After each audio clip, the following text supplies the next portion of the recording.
Hello, everybody. I'm Jackie K. Cooper here with Amber Howell. And it's Tell All Tuesday. It is. We're back. Yes, we're back.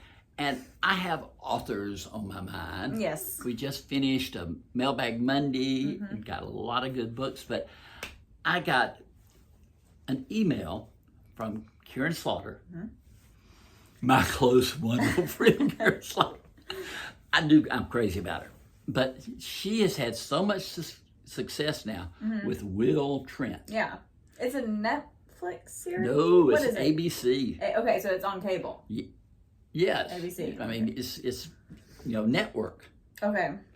It's like CBS, ABC, NBC, Fox. For some reason, does she have something on Netflix? She had an adaptation of her book, Pieces of Her. That's right. And she has another book called The Good Daughter that has just been bought by Netflix. Okay. And they're going to serialize it like for 8 episodes. Nice. And Jessica Biel is going to star. Congratulations to Karen. But that's a big deal. Will Trent, I mean, see, I think, it just hit at the right time, and people liked the guy who plays Will Trent. They liked the whole cast. And it's just a huge success. But it's based on a series of her books. And where I am now in the books, and she'll have a new Will Trent book out this summer, I think. But where I am, Will Trent is married to a woman named Sarah Linton, and she is a doctor of pediatrics, but she works in a major hospital in Atlanta. But the series focuses on Will and his first girlfriend, Angie, who he grew up with in child care. Parents were not there, hers either. But I had asked Karen, I said, are there plans for Sarah Linton to become part of the Will Trent series if it goes long enough? And listen here. Is this a you spoiler? heard it first. You heard it here first. She says there are plans to introduce Sarah. Okay. That's exciting. Not a spoiler? Huh? That's not a spoiler. No. That's just if you are familiar with the books. If it stays on as it progresses, you've got to get to Sarah. Because she's such a major import. Yeah. But when Karen wrote that, she said, don't worry. And she said, there are talks about Sarah. And I'm like, good. Perfect. Can't wait. That's exciting. Thanks, Karen. But Lee Child has Reacher. Jeffrey Deaver has Colton Shaw, who is the Tracker. That's a new show on Sunday night. You see, I think I'm out of the loop because you are glazed over. I don't have cable. I think that's my issue. I have streaming. I have Netflix and Hulu and Peacock and Paramount Plus and... Look at you. I have all the things, which is kind of ridiculous. It should never have... You must be paying zillions. Yeah. I mean, you gotta do what you gotta do to watch the... But you don't even watch that much TV. I don't. No, I don't. Yeah, you got me there. I don't. But I wanted to watch like Parks and Rec, Stranger Things, One Tree Hill every now and then on Hulu. Oh, you just want to go back and see the goodies. It's the old, comfort shows that I want to watch. And you have never watched Sullivan's Crossing. No. Which it's on Hulu now, I think. Okay. Chad Michael. Yeah. Whatever his name is. We gotta get an interview with Chad. Chad Michael who? Murray. Yeah. Chad Michael Murray, that sounds right. But his show is so good, and it's been renewed for a second season, and there's his #1 fan sitting out there saying, oh, I'm still waiting on Stranger Things. I've been waiting for 5 years. Yeah, don't get me started on that. I'm so mad about it. I just, they've moved on. Millie Bobby Brown's got a new thing on Netflix called Damsel. I've never even heard of it. Oh, okay. They are filming Stranger Things. I've seen photos. They are filming, so it's coming. Are you still rewatching The Walking Dead? Yes, we're in the middle of that still. So Good for I'm you. busy. I'm busy, clearly. I can't believe you have all those streaming series. I do. Some of it's because Cody likes to watch sports on some specific... Well, now, is there one that carries more sports than the other? I don't know. That's a question for him. That's a question for him. And it always is good for you to be able to say, well, you've got those sports channels. Exactly. So I can have Netflix and Hulu and Peacock. And then you told me that Sunday, let's pray, you're going to go see Ordinary Angels. That's the plan. That's the plan. Ah, my Lord. I just have to wait around to talk about so it. we can talk about But it. I did watch The Usual Suspects. I did watch You a movie did, this and week. get this, y'all. If you've seen The Usual Suspects, it has huge surprises in it. And I get this email or text or Facebook message or something saying, Jackie, I watched The Usual Suspects, and within 10 minutes I had it figured out. I did.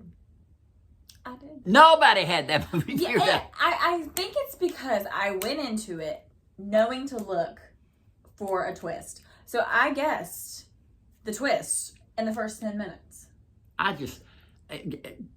And that's like my wife in that movie with Bruce Willis, where she said, he's dead. Oh, Sixth Sense. The movie had just started, and she said, he's dead. He's dead. And I was like, are you crazy? You know, the only two movies that have really shocked me were Orphan, the Orphan. What is that movie? You mentioned that. I don't even remember The Orphan. It's, this family adopts a little girl, and she's really strange, and she acts strange. She acts very, she like hurts one of the other children or kills one of the other children in the I thought family. she turned out to be a murderess. Well, can I say what the twist is? Yeah. Okay. Spoiler alert, Orphan, spoiler alert. If you've never seen it, turn this video off. She ends up being like a 45-year-old woman. I remember that. And she's a child. Like, she looks like a child. Yes. And she was trying to, like, now. get with the father or something. Yeah. I remember that now. So Yeah. that did surprise That me. surprised me. My jaw was on the floor during that. And what was the other one I said shocked me? Those are the two you mentioned. Usual. Oh no, it was Orphan, and what was the other one? It was The Prestige. Yes. What shocked you about that? With the magicians. They were. Oh, that was Christopher Bale or Christian Bale. And the Greatest Showman. Hugh Jackman. That one. Now, and that was that Christopher Nolan or J.J. Abrams? Nolan. Yeah.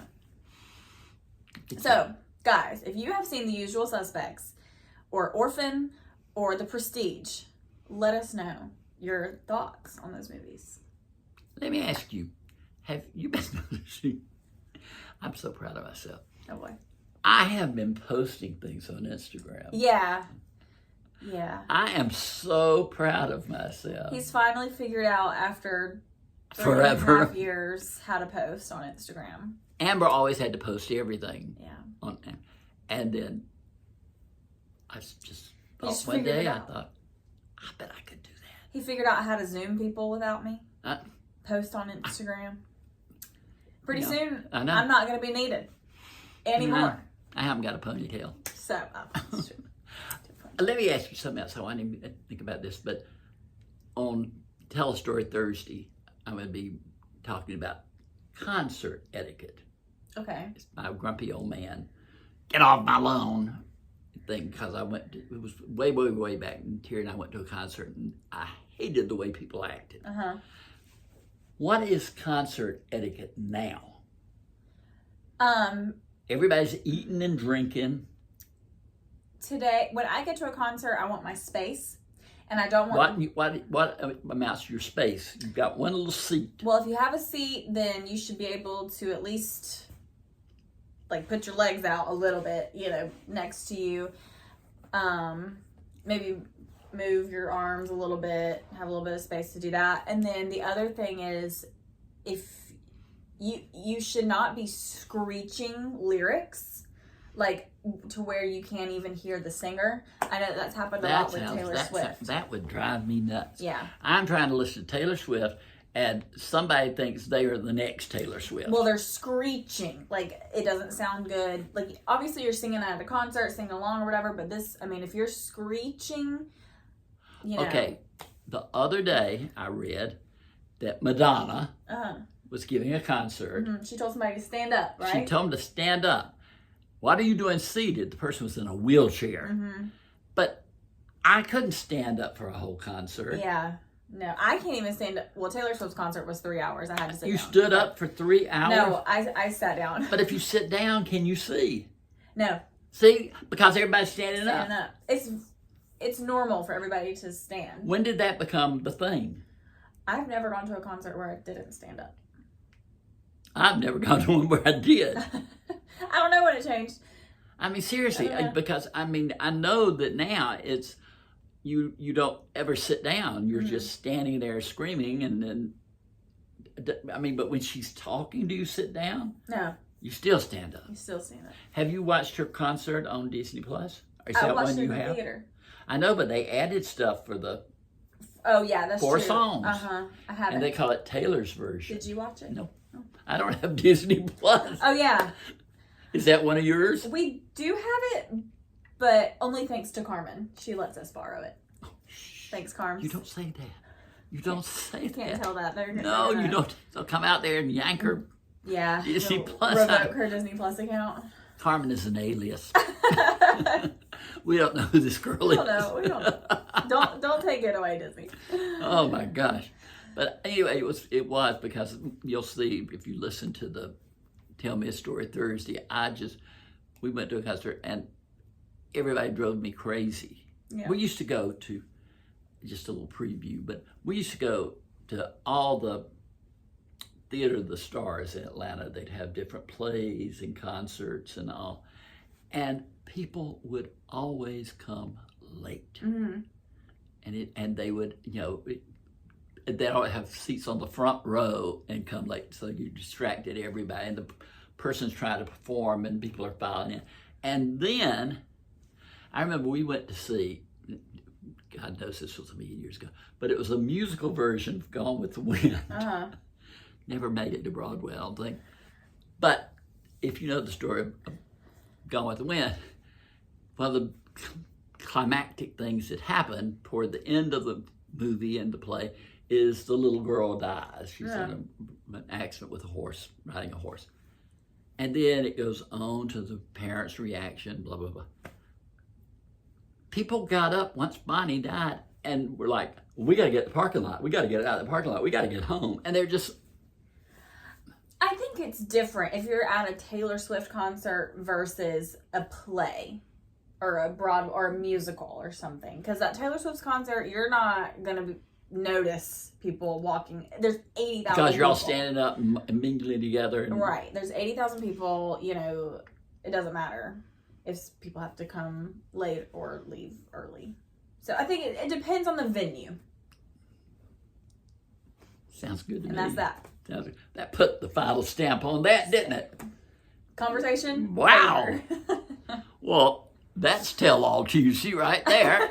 And I'm Jackie K. Cooper here with Putting the Stamp on It. Amber Howell.